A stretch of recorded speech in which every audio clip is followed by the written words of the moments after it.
Welcome to In the Spotlight. I'm Superintendent Michael Richard, and today I'm joined by the West Springfield High School Director of Music and Band, Nathan Holesovsky. Nathan, welcome to the show. Yeah, thanks for having me. So tell me a little bit about that little piece that you played for us to open the show. That song is entitled Joy Spring, and it's by one of the greatest jazz trumpeters, Clifford Brown, and is a favorite of mine. Great. It was really, really a nice piece. Yeah, it was a nice piece. So, Nathan, to get us rolling here this morning, tell the audience at home a little bit about yourself. Where you're from, what got you interested in music, and how you ended up here in West Springfield. All right. Well, born and bred in Western Mass. Grew up in Belchertown. Went to the Belchertown Public Schools. My family is from this area, from Holyoke and Belchertown. And I've always loved this area. Ended up going to UMass to go to music school and got my degree in music education at UMass, and then started my family.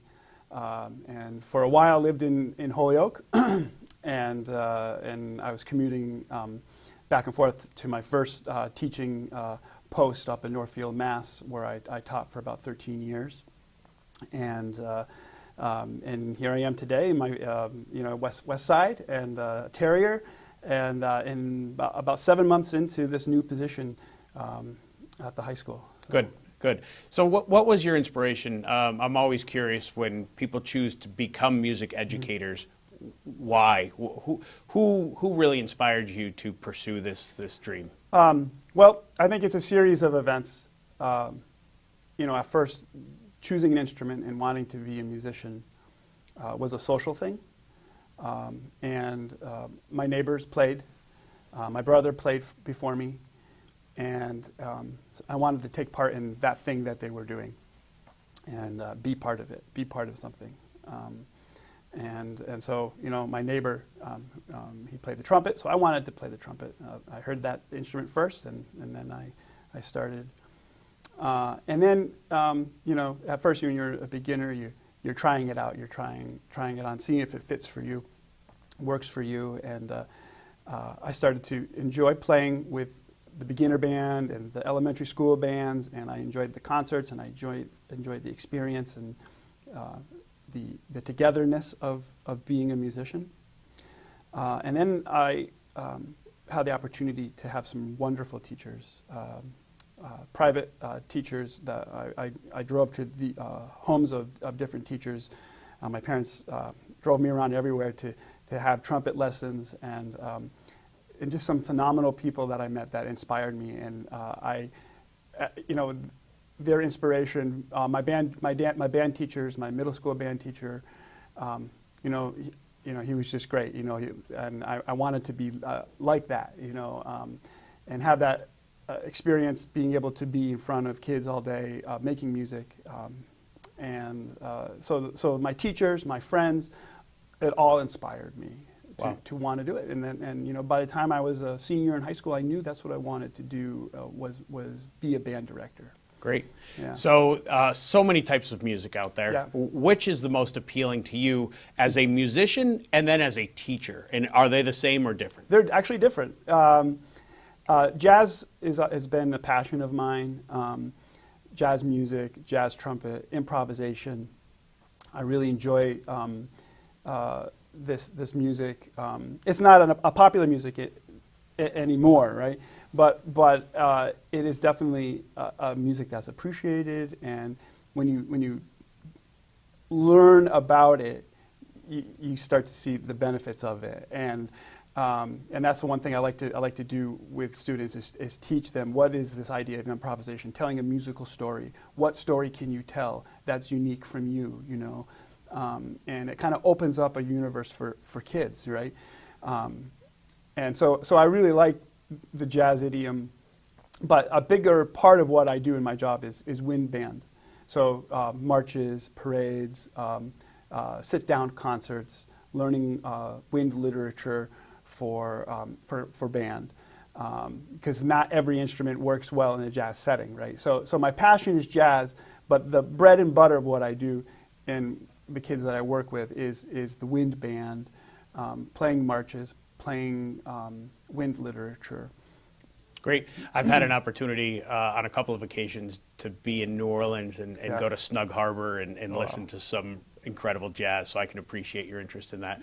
You've got the St. Patrick's Day Parade coming up in just a couple of weeks, or next week, I guess it actually is. Yeah, Sunday. This coming week. Yeah. And what should this community expect to hear from our marching terriers Yeah. in that parade? Well, so West Side has a few songs that we're working on, an Irish celebration, which is a medley of Irish, familiar Irish tunes. We're playing, the favorite for the kids is Shipping Up to Boston.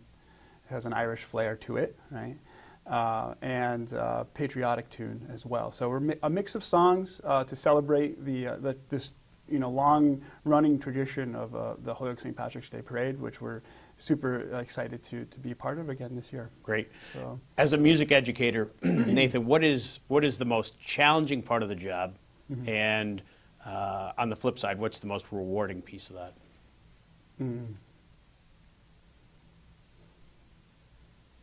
I would say, the challenge about the job is it's maybe 10-15% music, and the rest organization. Planning, creating teams, setting goals. Making programming. At first, as a young musician, you just want to play the music, and eventually that's what we do. But there's so much more that goes on before that happens, and while that happens, to maintain something that is quality, something that you can be proud of, something that that the kids feel like they're achieving.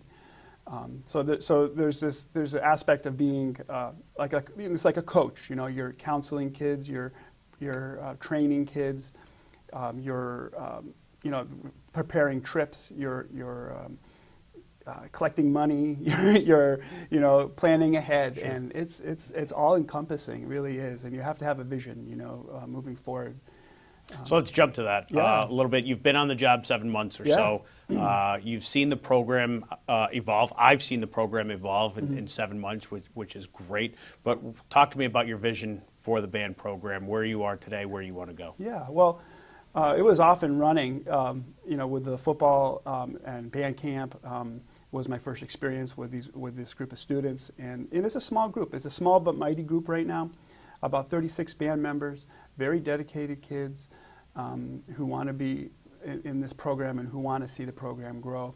We did 20 performances between September and December. 20 different performances, which was just, we were everywhere, at the home games and at parades and events and some smaller ceremonies that took place in the school. But the goal was to, whatever event we were at, whatever concert we were playing, is to be successful and to have one success and then have another success and just sort of build up momentum. And so that's what we've been doing these past 7 months as a band program. The first 3 months dedicated mostly to marching band.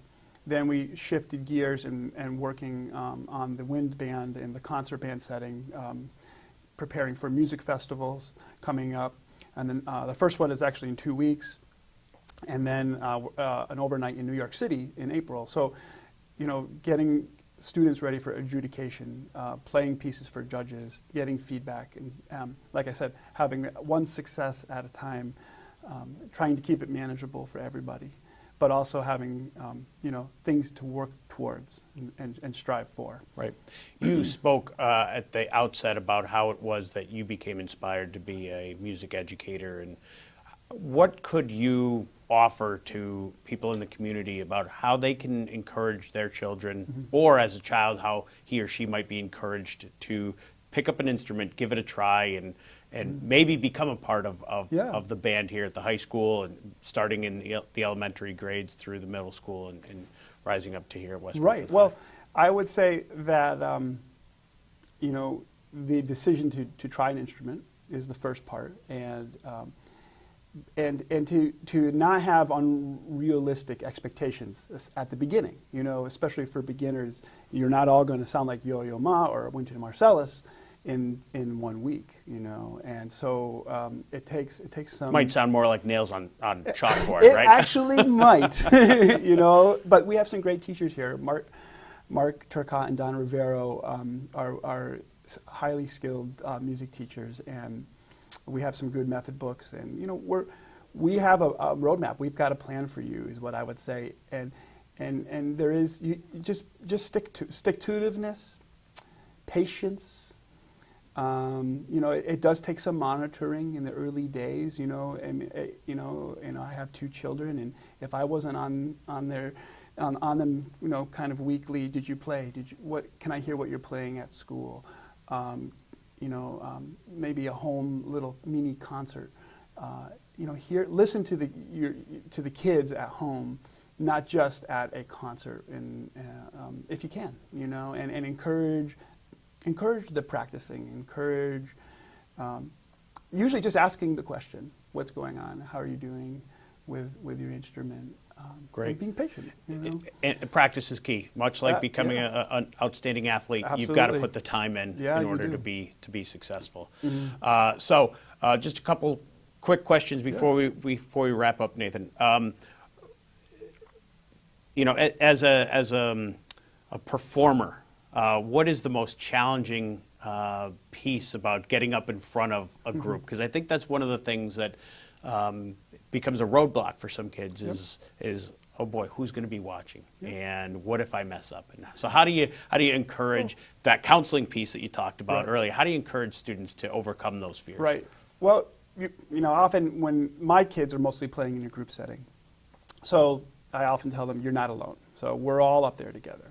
So that works for most students, but it's all about preparation, and you know, the more prepared you are, and the more you're thinking about the steps you need to take to be successful, the less you're thinking about who's listening. I've always felt that in my life too, and I learned that in college. It took me a while. You know, I was very nervous when I played in front of my professor, or there were different times when I had to go in for audition, and it took me a while to figure that out. But the more prepared I was, the less the anxiety, you know, was happening, and that takes time, and that's what we're all about. You know, we're teaching kids that, and it's definitely a benefit. One of the benefits for being in a performing ensemble is working out your anxiety and your fears. For sure, for sure.